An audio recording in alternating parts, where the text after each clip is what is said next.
everyone. Dr. Tim here for another Dr. Tim's Aquatics podcast. And I'm joined once again by Thomas Berchery of ASF, Aquarium Systems France, and Dale Lewis from Reptile Systems. And we have three different brands or different range of products we're going to talk about. Thomas, you're up first. What are you talking about for us today? I'm going to talk about circulation pumps and in particular the new jet wave range. Is that fine for you? Oh, yeah, these are great little pumps, quite powerful for a small size. Yeah. Yes, it is.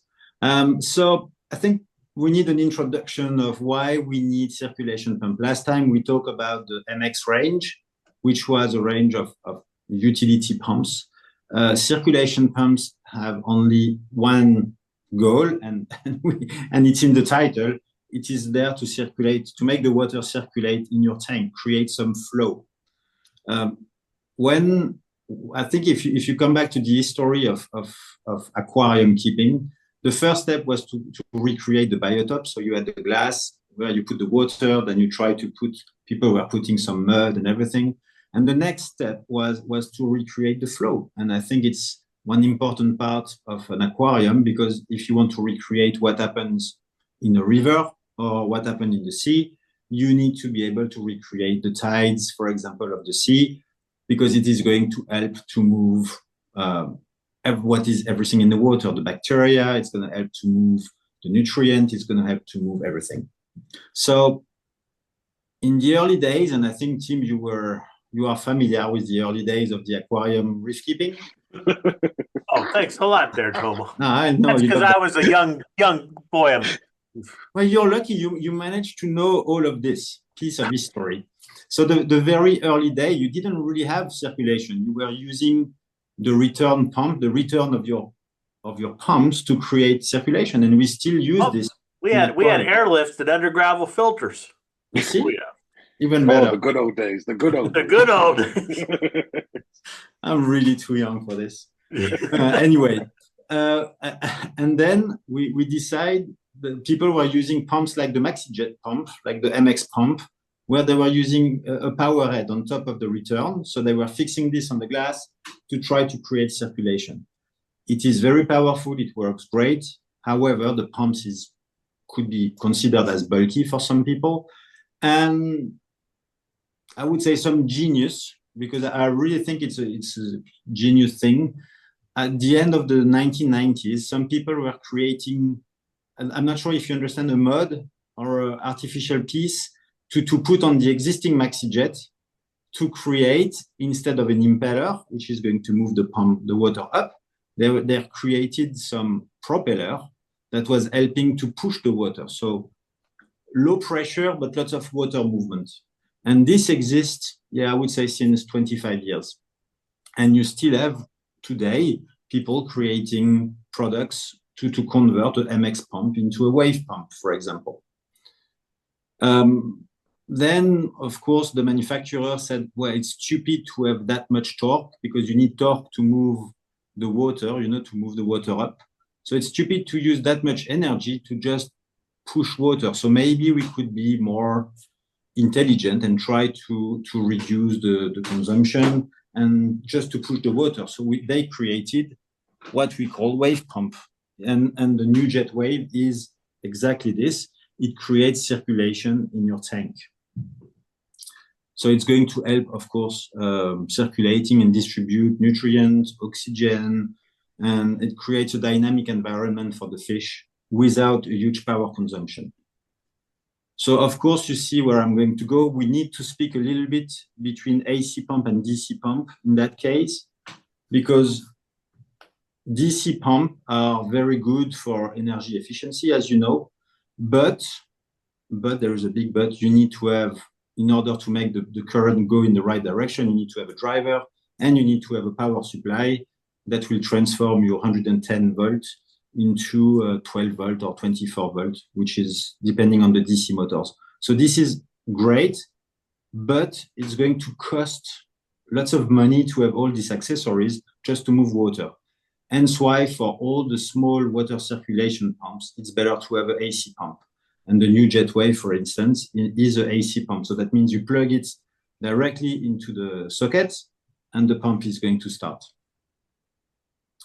So when we created the new JetWave, so in Europe, we have different generation. Now in the US, you have what we call the Gen 2. Compared to the first generation of pumps that we created, we managed to reduce the size of the pumps compared to one another by 30%. And the power consumption for the same flow has reduced by 50%. So if you go to the next slide, Tim, that would help me to show how we develop a pump, because maybe for many people, they don't know how we develop a pump. So these are photos being. Well, and this is important. Let me pause or interrupt. That ASF has their own factory in Italy with their own engineers that are designing these. These are not being bought by the Acme pump company. These are being designed by ASF engineers in Italy with a testing facility where and 3D printing. And there's a lot of great manufacturing in northern Italy so that they can develop all this for our use. We don't buy this off the shelf from somebody. No, for sure. We develop from scratch with all the technology. And I think it's interesting to see some of these photos. So for example, if you look at the photo on the bottom right, you can see different samples of what are the pumps we were using. The middle one was our Gen 1. The left one was one of the prototype, and the right one is the final product that we decided, with different type of propeller and different type of bobbin, so which is going to create the power. So you can see some wave being created because it helps us to also realize how powerful are the pumps. The other thing, when you have a circulation pump, is you have two types of circulation pumps. You have some that we call narrow beam. So that means when the water goes out of the pump, you will have a beam angle of 30 degrees. And then you have what we call the large beam, the wide beams, which is going to really create just circulation in the tank very slowly. And this is going to be 180 degrees. So it's usually flat and it's going to turn. For the new JetWave range, we went for a middle ground in between the narrow and the wide. So we have about 60 degrees beam angle. And you can see this when we use some fluorescent ink into the water. So this helps us, for example, to understand where the flow is going to go inside the tank. So we had this nice experiment with Dale. I don't know if you remember, Dale, when we did this. I do. It was funny. So we put some blue light, like for corals, and we decided to use fluorescent ink, and we put this in the tank so we can see exactly where the flow is going and how it reached the corners and everything. And this was important for us because, okay, you have the beam angle of your pump, but then you can have all the angle that you can have thanks to the holding mechanism. In our case, it's a magnet, where you can turn your pump on the magnet. So the new JetWave, you can really put angles. So if you really want to reach a specific part of the corals or a specific part of your tank, you can really set up a very precise flow thanks to this. But without making that type of test, you don't realize what you're doing. So we have to promote all of this. And for example, if you think that your pump is too powerful because you have a really nano tank, you have to understand the pump is very small. It's about 5 centimeters. I don't know in inches how much it makes, but about 2 inches. Yeah, it's very small. And for instance, on the left, you can see a photo of a small 3D printed part that we have, and that you can download on the internet, that will reduce the water flow if you have a nano tank. So if it's still too powerful, you can reduce by using that type of so mechanical. This is an accessory they can just download and print out if you have your own 3D printer or a buddy or something like that. Yeah. Then you can print and you can adapt this on the pump. It's true that if we put that type of accessory, which is rarely needed, but in some cases you really need it, to create a mold for this to include in every single pumps, it's not good for the footprint of the pump. I mean, the environmental footprint of the pump, and also for the cost, because we try to be with a very good positioning in price compared to the performances that we have with the pump. So that accessory is for smaller tanks. So what's that size tank, do you think? I would say it's a for tanks that are 30, 40 centimeters, very small one. It reduced the flow by half. So right now, the flow of the pump, the smallest pump is 230 gallons. So you will go down to 120, 125. So 30, 40 centimeters is about 12 to Oh, yeah. 15. 12 inches, yeah. Yeah. Long. Yep. So your 10-gallon tank is 12 inches. So Yeah. Yeah, correct. Yep. Okay. And it's true, it's sometimes difficult to find a pump suitable for that type of environment, but the pump is very small, so you could easily fix it, but it's powerful. So we need to put a brake, Right. if we can say so, to the flow. Yep. Very cool. Then the new jet wave, and I think you can go to the next slide, is made of three products in the range. So we have three power. So you have the 280, the 530, and the 1,100 gallons per hour, and for the low water consumption. I mean, we only consume 1.4 watt per hour. So that means over a month, it's going to cost you $4-5 max in consumption. I think in the US, something like this. And so it's a really economical way to recreate water circulation in your tank, as I said. The important part, and that people need to understand, I come back a little bit with the torque of the pumps, is if you want it to be efficient, you can always make a smaller pump, but then you don't have sufficient electrical power to create the torque to launch the pump. And in order to have the smallest pump with the smallest power consumption possible, we have used AI software that helps us to design the propeller head. So the propeller head, if you look at one, but you're not going to see this because the screen is going to be very small, but the propeller head is made with different thickness of plastic, with special shape. And all of this was designed using AI in our factory in Italy. I think, Tim, you've seen it. We show you the software, how it was working. And then thanks to 3D printing, we were able to test, is it going to work, not to work? And it's quite, I mean, I was quite amazed to see how all of this is working. And even the inside of the pump is going to be streamlined to increase the water flux, So it was a pump that looks small, maybe looks, but there is a huge engineering behind this pump. That's a no-brainer for sure. Yeah, very cool, and it's super quiet too. Yeah, it is very quiet, and it's powerful, and that means you can use this even in larger tank. And when you look the magnet holder, it can reach up to glass of 15 millimeters. 0.6 inches, which means you can have, that's the type of thickness for a 200-gallon tanks, right? I would say in the US. Yeah. So you can still use this pump if you have a dead zone, for example, in your tank. You can use this, so it will create flow where there is no flow anymore.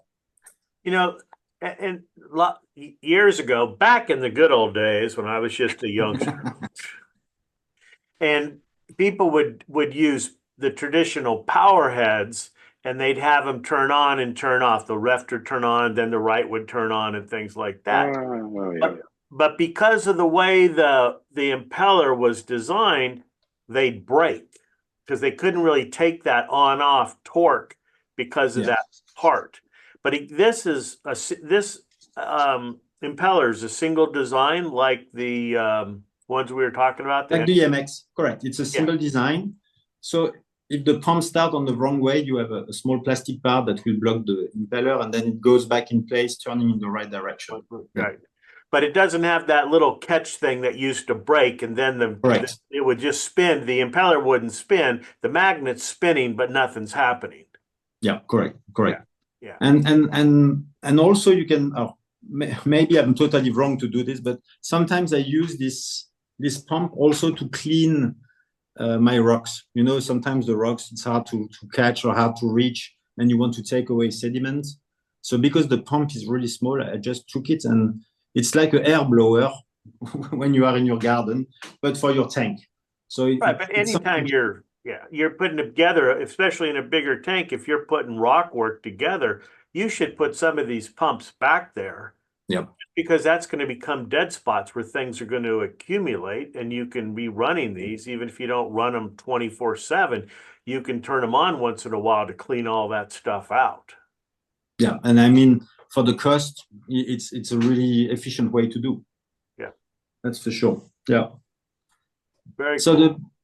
the pump is available already in two sizes in the US. The largest one is not yet out of the factory, but we are soon going to launch production. And it will be available in the US, I would say, beginning of next year. And of course, same as all our electrical products, you have a 5 years warranty if you register on Dr. Tim's website, which is always interesting to have because just the running cost, the saving you make on running this pump, pay for the pumps in less than 2 years.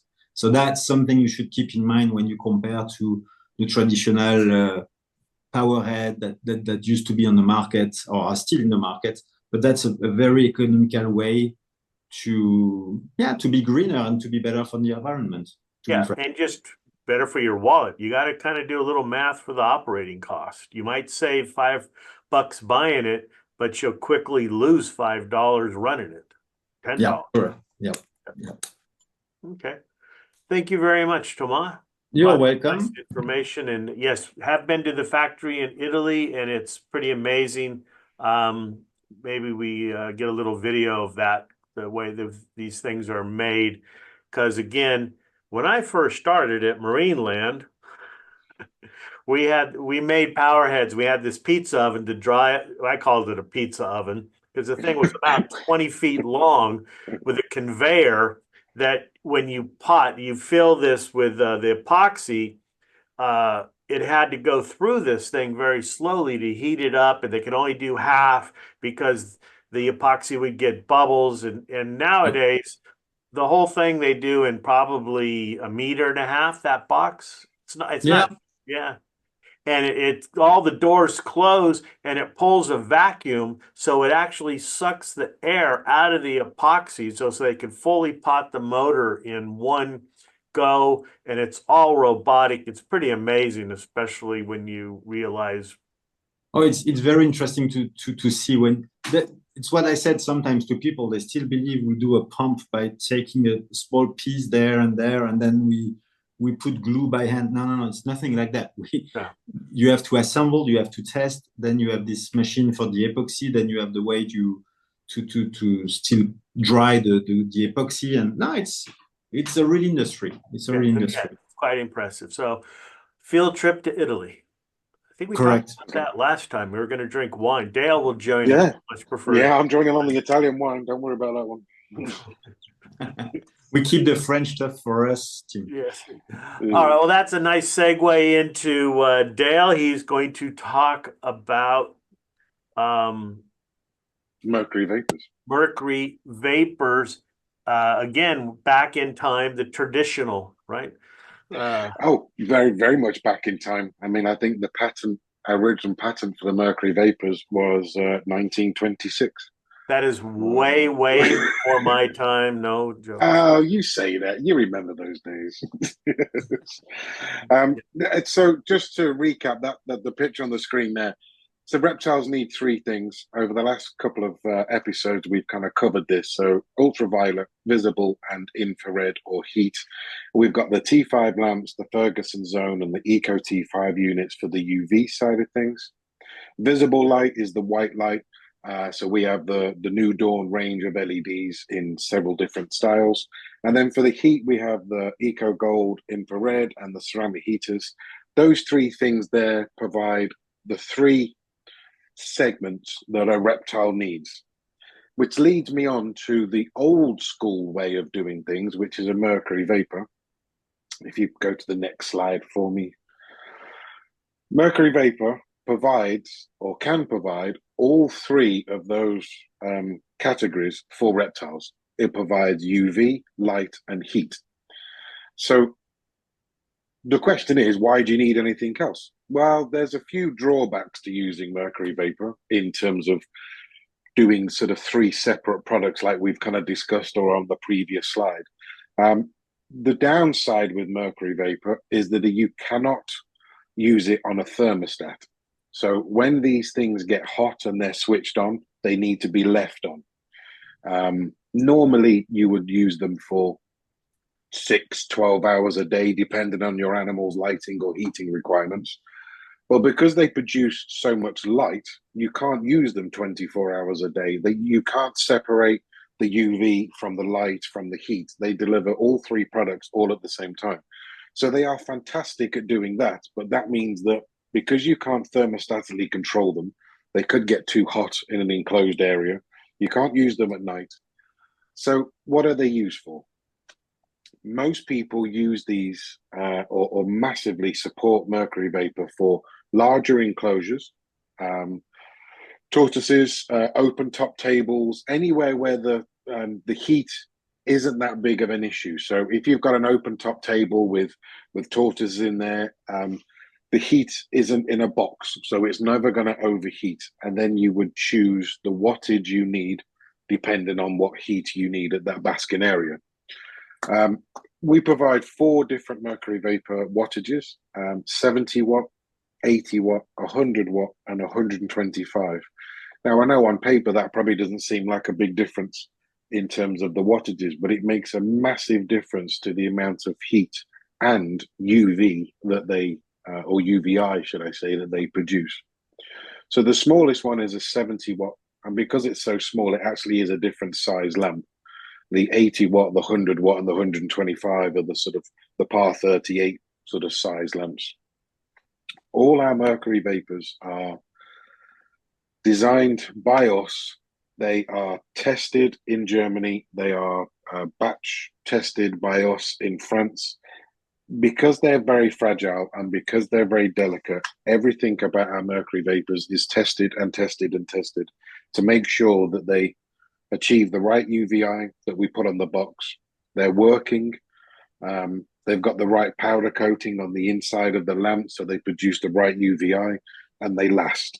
So we manufacture, then we check, and we check and we check before they even get into a box or a container and get shipped wherever they are all over the world.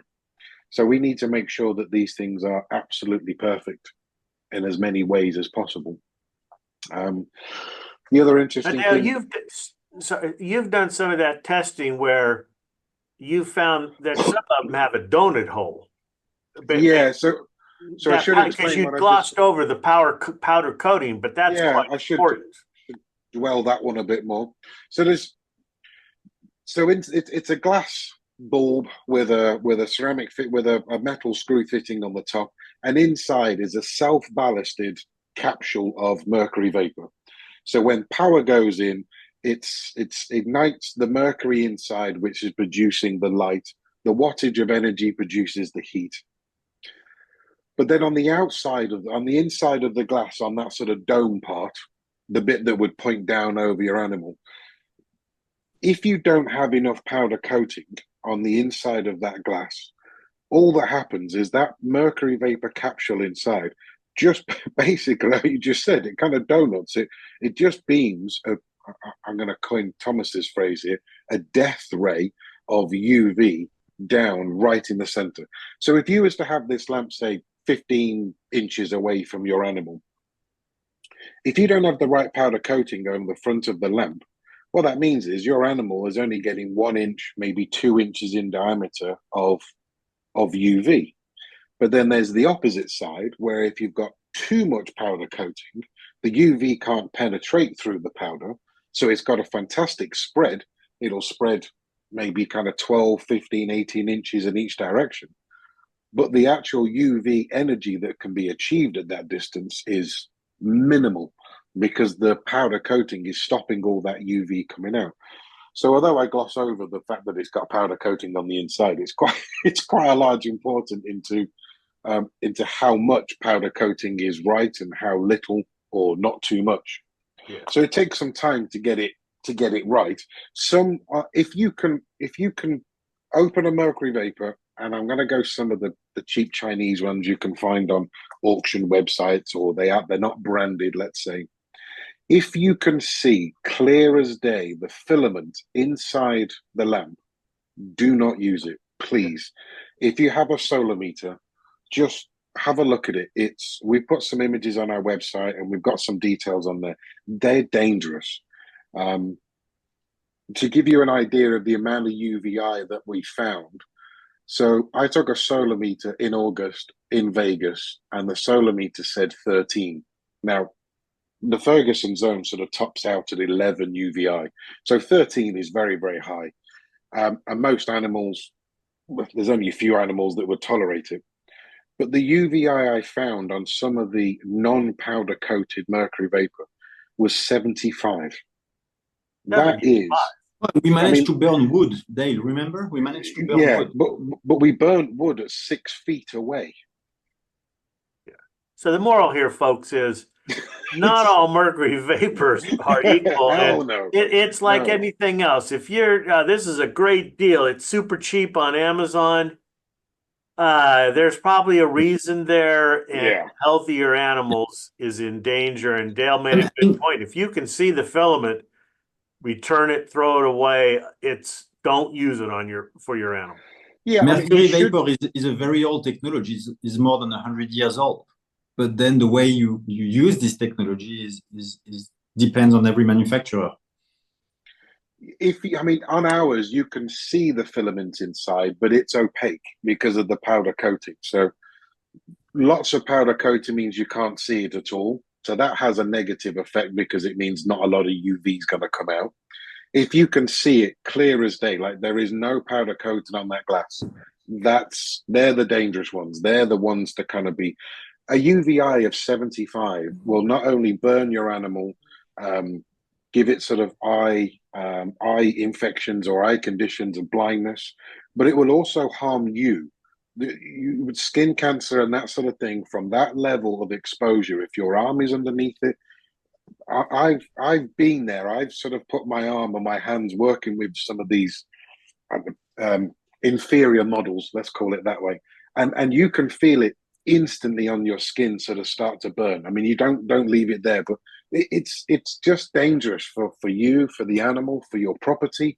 I mean, these things will burn at that level. It's really, really dangerous. So yeah, moral of the story is, if you can see the filament inside clear as day because there's no powder coating, just be wary. And as you said, Tim, yeah, calculations on prices. There's a reason why you buy a brand that's been tested and proven. And on the next slide, you'll see in a second that we actually kind of put all of our UVI results on the box. So you know exactly at what distance you're going to get the amount of UVI for that animal at that distance. Nobody else really is doing that yet. And it's because we batch test, and that's the main thing. Every single production of it has got a tracker, has got a number, has got a date on the lamp, and we know exactly which ones are tested, which ones are not. So yeah, they've all got warranty. They aren't, they're not crazy expensive, but they're not dirt cheap. But yeah, just kind of be wary. The other thing I must mention about mercury vapor is they are voltage dependent. So what that means is that there's a chip inside the mercury vapor which will switch on only if the voltage going into the product is correct. So if you have a voltage dip or spike in your home supply, the switch or the chip inside the mercury vapor won't work.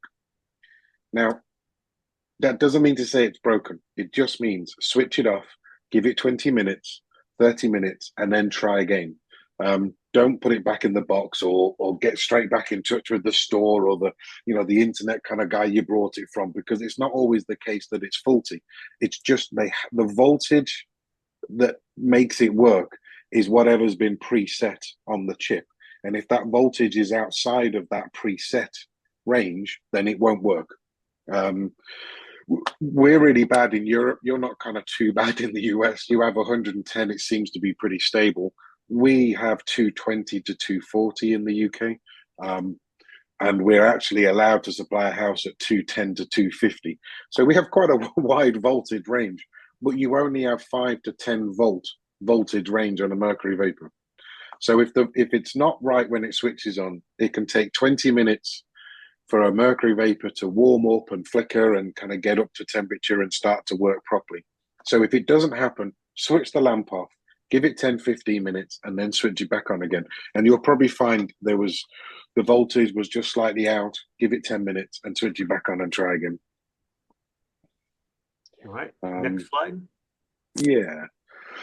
This just goes against what we've just been saying with the, depending on the wattage, you can actually measure the amount of UVI that fits into the Ferguson zones. So if you was to kind of look at 12 inches down across all of them, you can see that you're going to, on the 70 watt, you're going to get a UVI of 4, then you're going to get 3, 4.5, 5, 6. So it is all dependent on the animal you have and the UVI or the heat that you're trying to achieve. So if you're in a zone 3 and you've got a Mediterranean tortoise, for example, and your lamp is, I don't know, let's say 15 inches away from the animal, then 100 watt would be absolutely fine. The 80 watt would be a bit too short because at 14, 15 inches, that's going to put it into the zone 2 category. So you would need the 100 watt. You could use the 125 as well. That's also going to deliver. So then you've got two choices, 100 or 125, depending how much heat you need or what species you have. You can see there it also says not safe. And that's when the UVI starts to get quite scary. If you've got an animal within 2 to 6 inches, 2 to 8 inches away, don't use these when the animals can get too close to this lamp. And you need to have a zone where or a part of the vivarium where they can get out from under this, right? Or shade. 100%. Yeah, same. Yeah, shade and light method. The same thing we sort of spoke about before. So UV heat on one end, and sort of no heat, no UV on the other end, and the animal will self-regulate. A little bit more tricky when you're allowing the animal like a chameleon, which is more vertical, not sort of left and right. But what you would do on that is provide branches and cover. So the animal can't get too close to the very top to get underneath these things. But then you allow it, some branches and cover and logs, hides for the animal to kind of get away from. Very cool. The common mistake is that people get, their first bearded dragon and they get a small, vivarium, and then they put the dome, because typically these go into a dome, and they have the dome where it's heating the entire enclosure, and that's not what you want. The animal has to be able to get away from that, and as you said, self-regulate. Yeah, so normally, just play, rather than putting it, you said there, if you've got a 4-foot sort of terrarium, kind of just put it on the left-hand side. So it's kind of doing 2/3, and just allow the animal with a hide or a log or a branch or something like that, just so he can get away. If he wants to warm up and he wants more UV, he can get under it, and just allow the animal to recreate nature. That's what they would do. They would step out in the midday sun. I spoke about an Aki monitor before that I used to kind of watch, and it would sort of supercharge, and then he'd go and do his feeding and move around, and then he'd come back and he'd go in the shade, and then he'd go in the sun, and just let the animal just recreate as if it was in nature, come out in the sun, go into a shelter, come back out again. And that's what they need. They need to be warm. A mercury vapor, completely safe to use, but buy a brand. Just be wary of the kind of cheap imitations off auction websites. That's all I would say. All right. Thank you very much, Dale. No problem. I am going to talk today about refresh. And we're going to go multi-video or something here. See if it works. Wow. Well, yeah, you guys didn't expect that one from the old man. Founder of Dr. Tim's Aquatics, and I want to show you how to use refresh our product to keep water and surfaces in your aquarium clean. Shake it really well, and note, this product is black to dark brown in color, so don't worry about that. And you're going to add either 2 capfuls or 1 capful per 10 gallons of water, depending upon the size bottle that you ordered.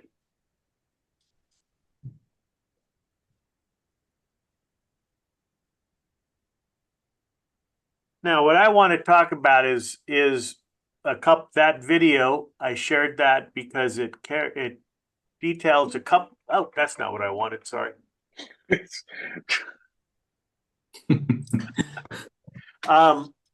You see, I had so much confidence in your technology abilities then, and then you go and do something like that.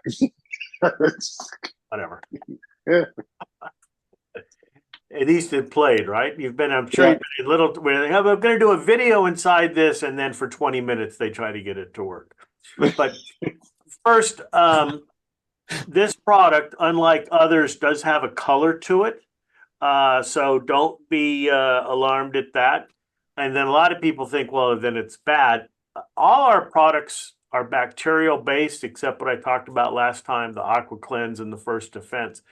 And if they smell like rotten eggs, hydrogen sulfide, that is your indication. Don't use it. There are some products out there that stink like that and say it's okay. That's not ours. I would never put any type of hydrogen sulfide smelling product in your aquarium. Hydrogen sulfide is a very dissolvable gas. Even if the system is full of oxygen, the solubility of hydrogen sulfide is such that it can actually suffocate all your fish, your corals, even your nitrifying bacteria. That's one good way to kill them is hydrogen sulfide.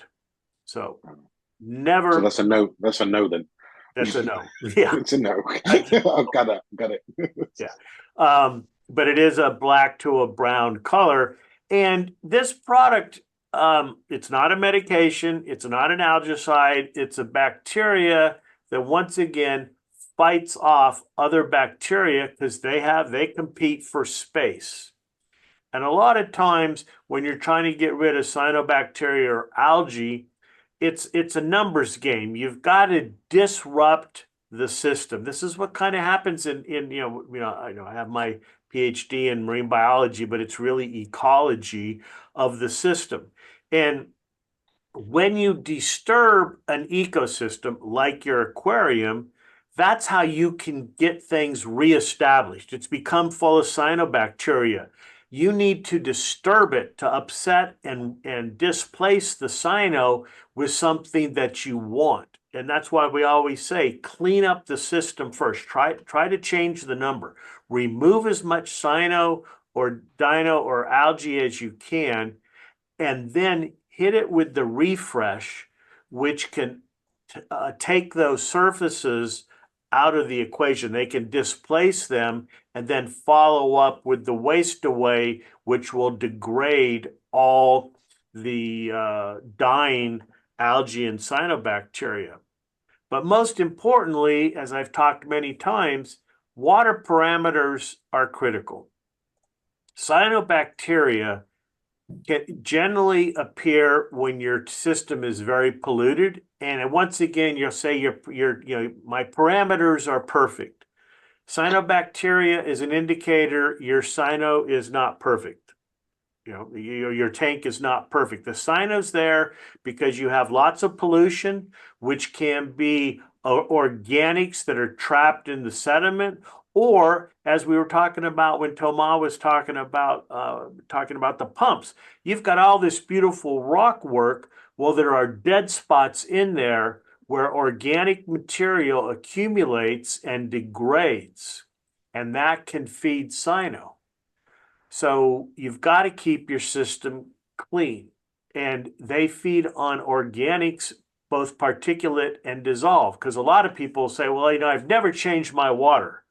Yeah, well, what's your dissolved organic? Nobody tests for that, DOC, dissolved organic carbon. If it's high, that's where cyano's going to grow.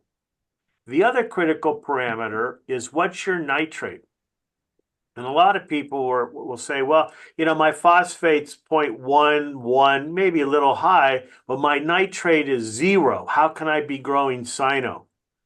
Cyanobacteria can fix nitrogen.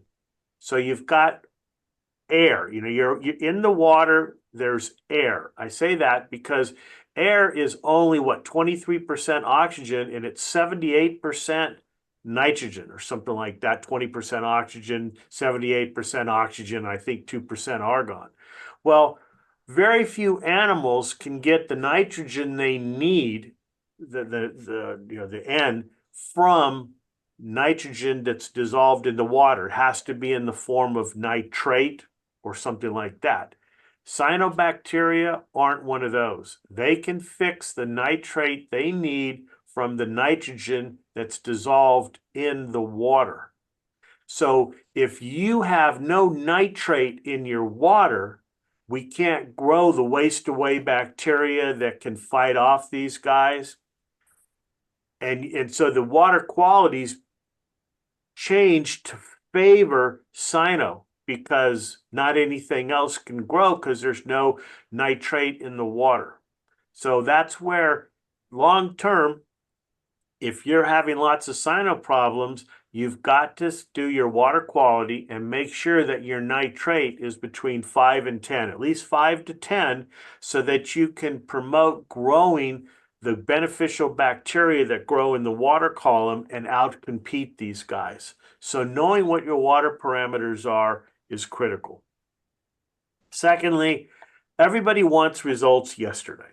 Well, it didn't take 1 or 2 days for your tank to go bad, start growing algae and cyanobacteria and things like that. That's a process. Nutrients built up, things happened over time, and it's going to take time to fix it. So, we get a lot of this. Well, I added this, yesterday, and how come I still have cyno?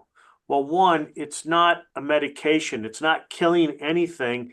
It's changing the environment to favor something else rather than the cyanobacteria. It's a long-term fix rather than a short-term satisfaction. My tank looks great, but the stuff's coming back. There are other products out there that work fast and your tank will look good for a day or two, but then the cyno all comes back. That's not who we are. We're trying to educate you, point of these podcasts, to fix it long term so you can stop stressing about it.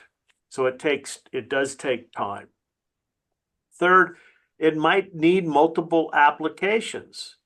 And we talk about that a lot, where once again, your skimmer, your roller filter, all these mechanical devices are removing the bacteria from the water column, leaving the poor water quality, and then you get the cyanobacteria. The protein skimmer, people think, well, I'm using the protein skimmer, I don't have any dissolved organics.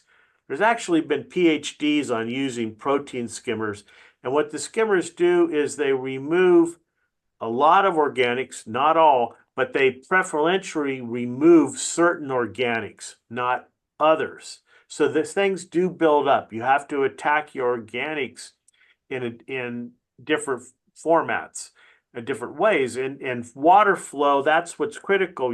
When I first started as a kid with a marine aquarium, literally it was an undergravel filter with the lift tubes, and that was your water circulation. Nobody thought about we didn't even have water pumps. That sounds bad, doesn't it? We didn't even have water pumps. But you had an outside filter, maybe the undergravel filter, but you didn't have a lot of water flow. Think about a coral reef. The tide is taking the water level up and down. That causes motion. You have a lot of current that is sweeping over the corals in the ocean, and that is taking fresh water and moving out the organics.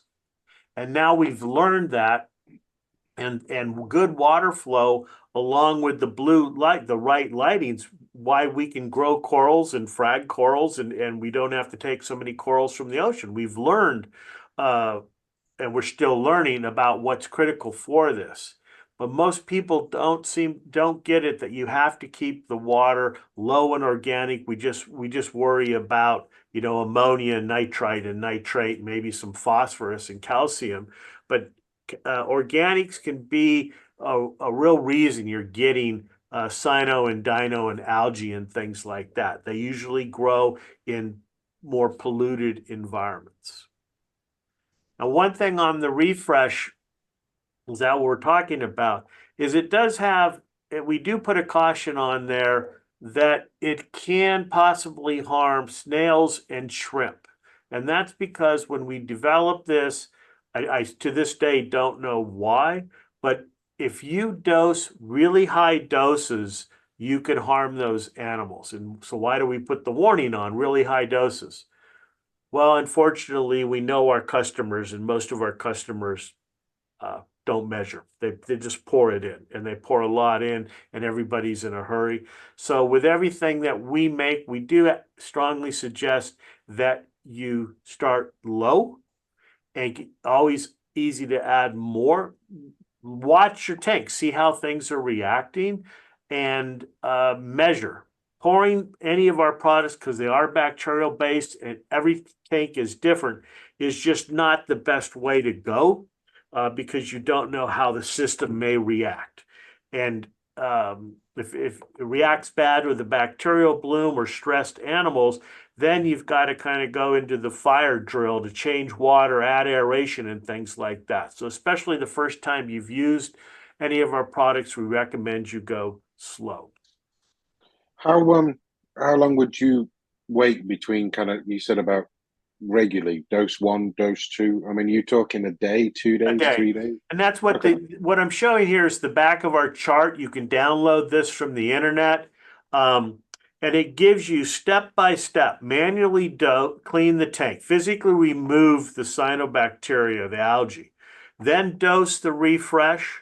Day 2, don't do anything. Just look at your tank, observe. Day 3, another application of the refresh. And here you can increase the amount. If your water starts to turn cloudy, don't do anything. Don't add more. Even now, turn on your skimmer if you've got it off. Turn on your ozone because that's a bacterial bloom, which is good, but we want to control it. Got it.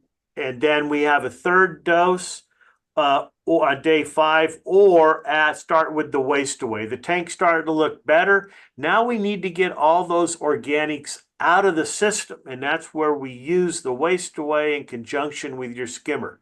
You turn the skimmer off for a few minutes, for a couple hours, add a small dose of waste away, quarter dose, because we know there's lots of organics in there. And I know I'm repeating myself, but I got to stress this.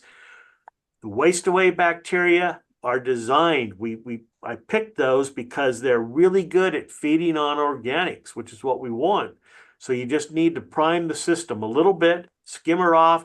They start to grow. You can see the water turn a little hazy, turn the skimmer back on, tank clears up, then you repeat it. And you've got to do that several times. That's why we have, day 5, day 7, day 9, day 11. Could you use the waste away gels with the refresh in that case, or no? Better to use yes, you waste away. can. In a smaller system, the gels would be fine. In a larger system, it's just going to be more economical to use the liquid. The liquid, okay.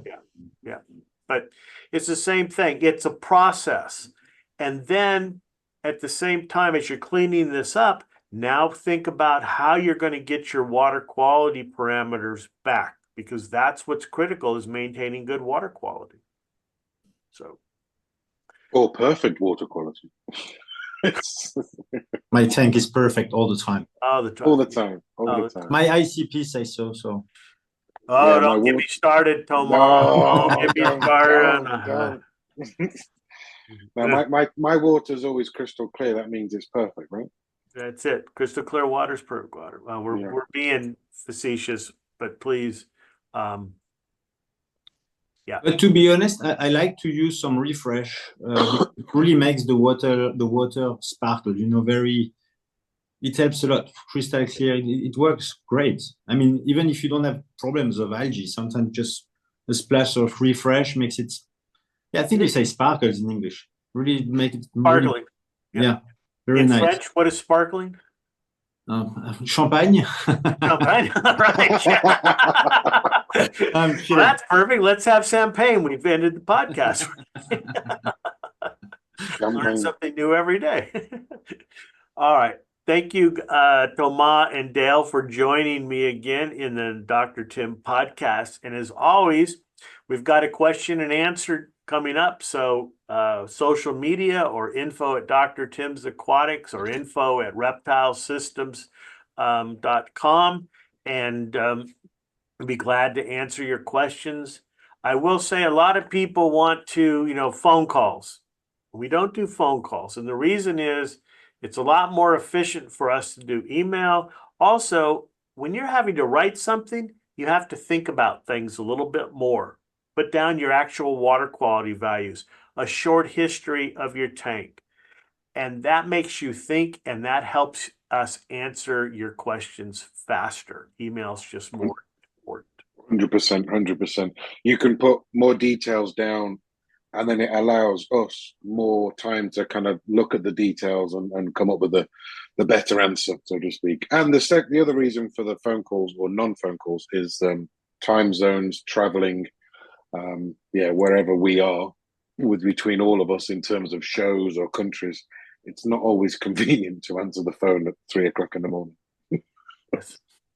So, all right. Thank you very much, everyone. This has been another Dr. Tim's Aquatics podcast and good fish keeping. Now, for technical reasons, how do I? Don't laugh, Dale. I'm working on it. And we